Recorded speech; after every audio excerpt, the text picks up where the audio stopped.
What's going on, guys? Chuck back with another awesome Blu-ray purchase. And today, I'm going to be taking a look at a recently released 80s slasher flick from Vinegar Syndrome. Uh, an obscure one. One, funny enough, is a very similar behind-the-scenes story as the previous movie I just looked at, which was Invisible Maniac. And that film is Evil Laugh. This was made in 1986, and I believe it wasn't actually released until 1988. Now, again, much like Invisible Maniac, this is a film I had not heard of. And, I just saw that it put this up. Again, I think this might have been for Black Friday. I don't remember. It's, we're in January. I forgot Black Friday. But I saw this again. Nothing I knew, it didn't jump out at me. But I read the synopsis on it, and it was an 80s slasher flick. It said, I enjoy, all kinds of 80s slasher flicks from all over the spectrum. And I thought, what the heck, I'll give this one a try. It looked kind of cool. So I bought it. I got it, and just the other day I was able to pop it in the player and watch it. Um, and much like when I saw the trailer for Invisible Maniac, something stuck out to me. And as I watched the movie go on, it's interesting. It's a basically it's a very um, on the cheap made. I hate to say that because they're making a movie. It got out there, good for them, and say what you want. But it's done on 16 millimeters, so it's not widescreen in any kind of way whatsoever. And you're watching on a big projection screen. The grain really shows, but that kind of gives it its charm. It really gives you that feel of watching it in the theater. That old footage. And now I should back up a little bit. And there is a disclaimer from Vinegar Syndrome on the disc saying they try to pull, there were added inserts to this film, for some of the gore, which is discussed later, and that Vinegar Syndrome tried to get the best elements they could to make this Blu-ray transfer, and it was hit and miss. So said, there's a chance you could see the quality drop a bit here and there, but honestly, I mean, for what it is, I'm gonna tell you, the image looks really good. I mean, sure, it's pretty grainy in some spots, absolutely, but again, to me, that gives it part of its charm. For a very shoestring budget, shot in 7 day, 80 slasher flick, it works. But I digress again and again. As I'm watching this, and it starts off fairly simple. You got a kill at the beginning. You're running to you're which is kind of set up for it. Then you meet all your characters as they come along. You've got your studs and the geek, and you got the pretty girls. You've got the yuppie and his girlfriend. But go back to the pretty girls who are riding the jeep as they pull alongside. They're lost, looking at the matching directions. And I'm watching the driver, and I'm looking at her, and I'm like, well, she looks really familiar. Wait a minute. Is that Ashland Gear? is that possibly Ashland Gear? And much like it was a Maniac with my revelation that Savannah was in the film, here we go again. Here's another popular future adult film star. In this case, Ashland Gear, going by her given name Kim McKinney, and I'm assuming it's got to be like one of her very first roles because she looks very, very young, not too young, over 21 young. But this is the one who go on to be adult film legend Ashland Gear, and it's like, wow, 2 movies in a row with this kind of thing. It's really cool, and honestly, she's the only real standout in this whole cast, as far as I guess most well known person. I mean, some cast members have done a few other things here and there behind the scenes, or popular, but she obviously went on to do big things. But so, what is the story of Evil Laugh? Well, as I said, it's a very low budget, shot in 7 days slasher flick. And what gets me about this the most, let me also explain. This is it's a horror comedy, if you want it. It doesn't take itself too seriously. It's got some laughs, and it's got some good gore kills, some ridiculousness. but it's a very fun movie. But what I found interesting about this is how this got made and why this got made. It turns out it is co-written by uh, Dominic Brascia. I'm not sure how to pronounce his last name. But you may not recognize his name, but you would recognize his face. He was Joey from Friday the 13th, A New Beginning. Yes, he was the catalyst for the whole plot of that movie. He was Joey, the chocolate-loving orphan who got his arm hacked off, much to the ire of ambulance driver Roy. So yes, he co-wrote this movie and directed it. It's his directorial debut. So that's, wow, Joey directed Evil Laugh. But, not to be outdone, his co-writer and eventually co-producer, I believe also, along with other titles they had, was Stephen Baio, who is the brother of Scott Baio. So, think about that. You have Joey from Friday the 13th and Scott Baio's brother put together Evil Laugh. I guess the whole thing was they knew about about horror films, or they thought they could make a good one.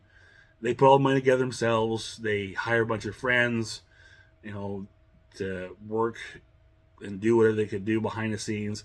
And they got this movie made on the cheap. And,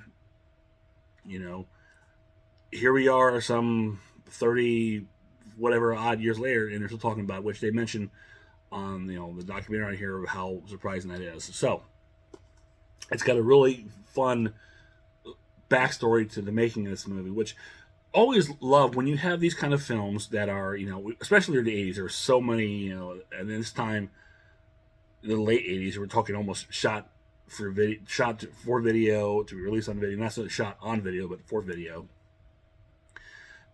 And they're very low budget, they're very shoestring, and some of them are, a lot of them are varying qualities. But it's always fun about those is that, these people did what they had to do to get a movie made.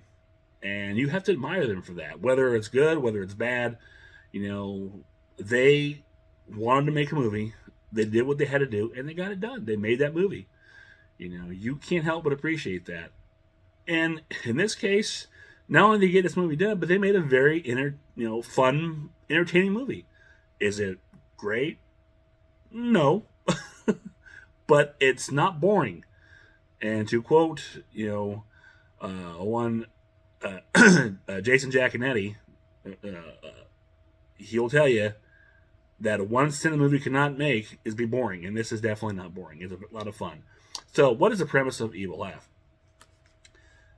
Basically, to break it down to its barest minimum, you have a bunch of medical students, in lieu of camp counselors, who are at a old, almost, mansion, kind of like, but it turns out this used to be an orphanage at one point, and they're the main, Ashland Gear's boyfriend, whose name I don't remember, he wants to fix this place up and turn it into, bring it to an orphanage and bring kids in and,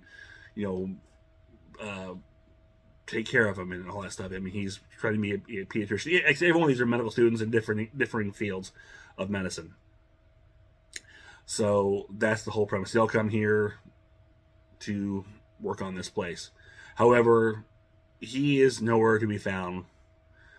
So they're there without him, wondering where he's at, but they're still going to fix this up.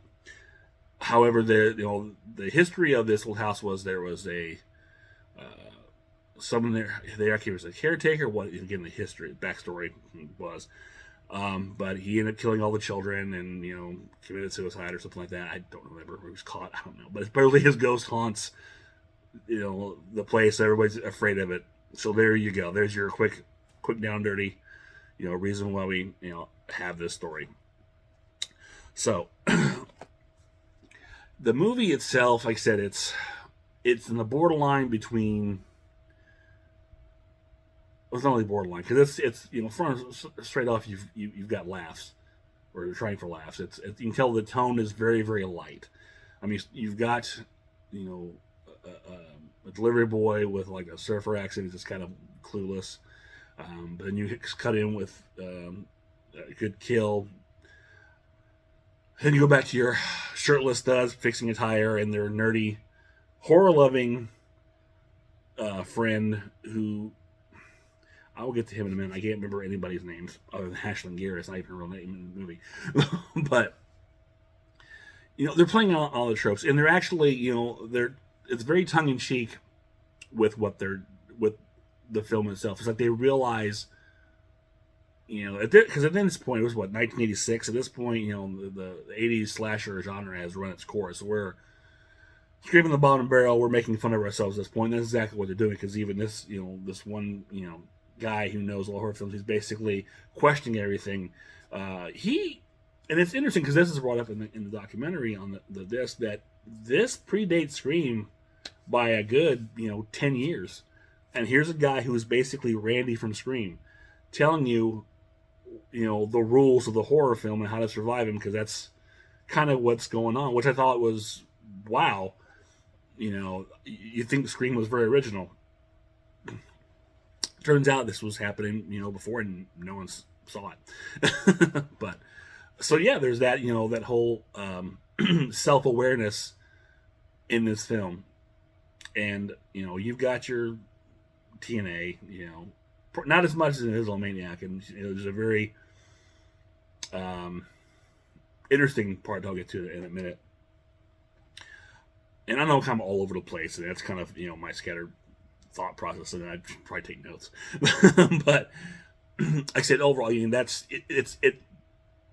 it's fun, it's entertaining. You've got kill. Actually, the kills don't really come a lot, but you've got a lot of fun characters. I mean, it's so 80s. Some from what they're wearing to the point. There's a dance montage where they clean the place up. They're all. It's very Revenge of the Nerds montage kind of thing. They're all cleaning the place up. They have this rock music playing on a big boombox, and they're dancing, and there's close-ups on everybody's butts and their dance moves, and it's just really, it screams 80s, and that's not a bad thing. Cheesy, but not bad. So yeah, like I said, you've got ditzy cops, and your killer is wearing a luchador mask with a ski cap, I think it is, or close to it, and he has this really crazy laugh. It's an evil laugh. There's your premise for your title right there. If you're looking for substance, you're not going to find it. If you're looking for just fun, way to kill about 90 minutes, see a little bit of nudity, see some really interesting, fun kills, including a microwave head in the microwave, which honestly, one of those are whenever I see a head in the microwave kind of kill, that always bugs me because should not be possible, because you can get power to a microwave unless the door closes, and that's something they bring up in the documentary too. But I guess there is a whole point where the film, the distributors just wanted more gore, more nudity and gore. Similar thing kind of happened with Invisible Maniac. That's that tagged on Indy for that, because the distributors wanted more TNA in that case. In this case, they wanted a little more gore, so you threw in a couple extra kills. But again, it's a very low rent 80s slasher flick, and not a very high body count, but it's fun. It's just fun. And again, to me, the big takeaway from this is Ashland Gear, or excuse me, Kim McCamey. She's actually you can see why she eventually go on and get roles on mainstream television, like X-Files, and I think she might end as a Stargate or a few other things.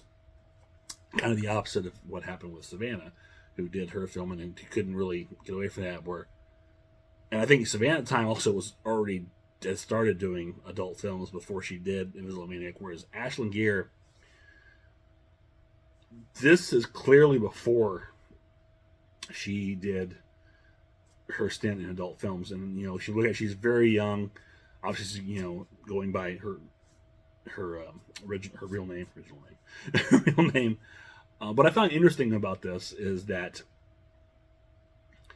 on the behind the scenes, the creator talked about how she absolutely refused to do any nudity.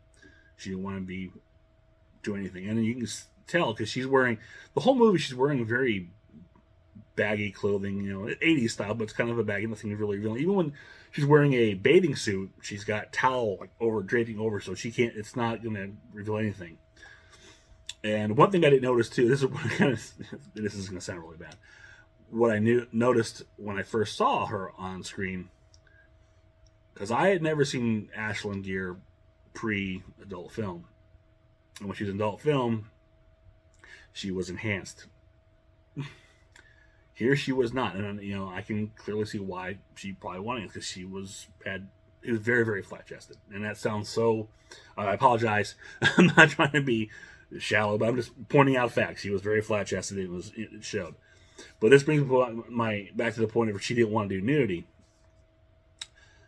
The tag on scene at the end, really getting spoilers, but there's a tag on scene. Okay, I said at the end, tag on scene where she has to do the shower, nudity in the shower. So they got to buy a double. Fine, that's fine. The problem with this buy double, it's the first thing I noticed when I watched this, because that's who I am. When I watch this buy double, is she does not match Ashland Gear's body at all. Being this woman is a lot more endowed than Ashland Gear clearly was the whole movie. So the minute you see that shot like that, it's not her. Clearly not her. So I just had an internal laugh about that.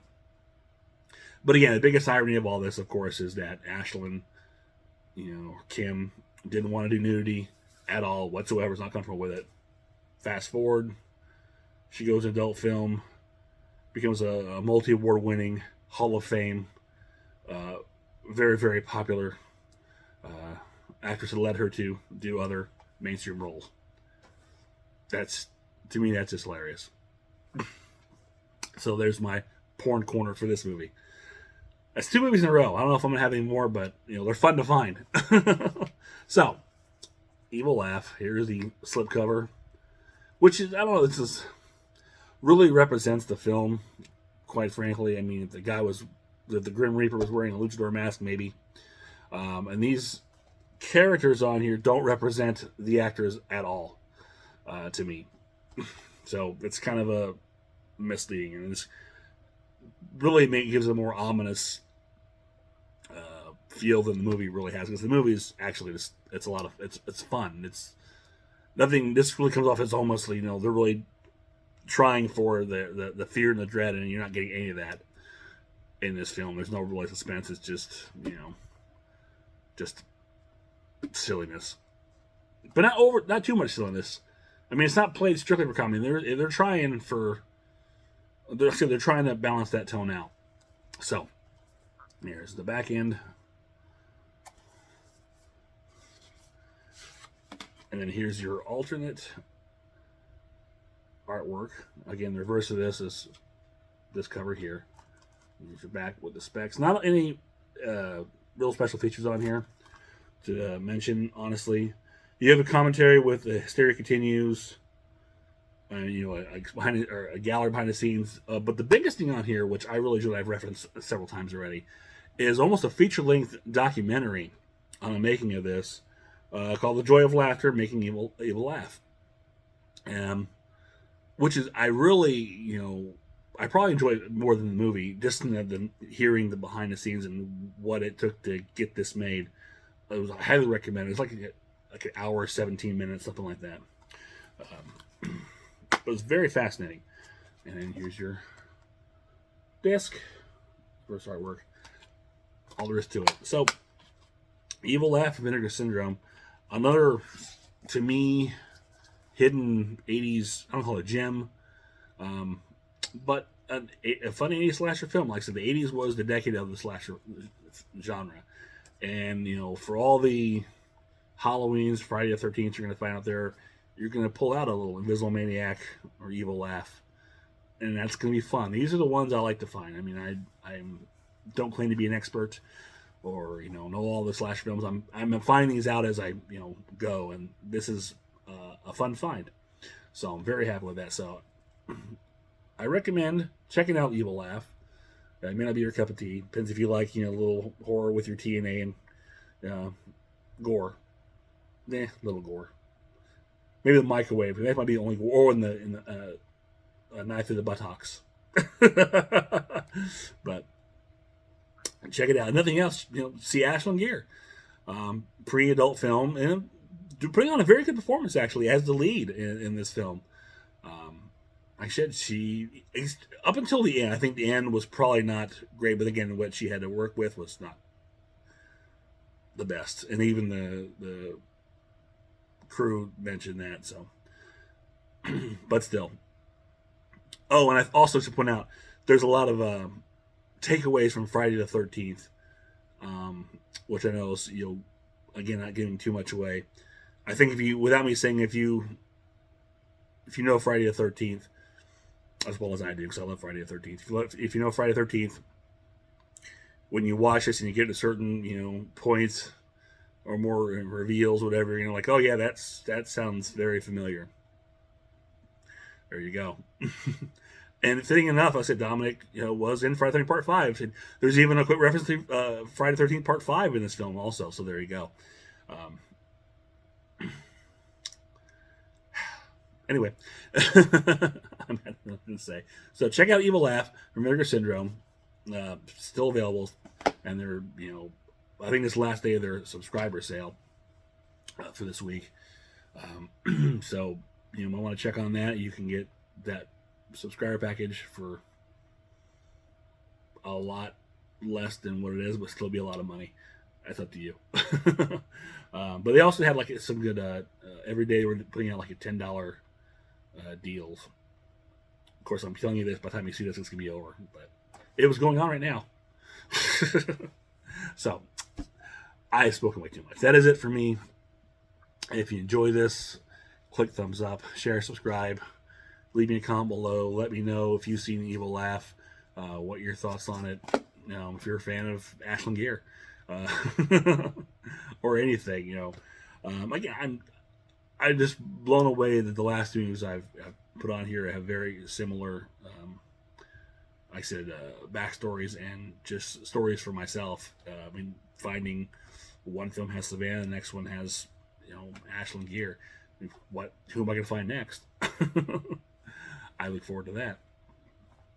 But that is it for now. So until next time, this is Chuck saying I will see you on the other side.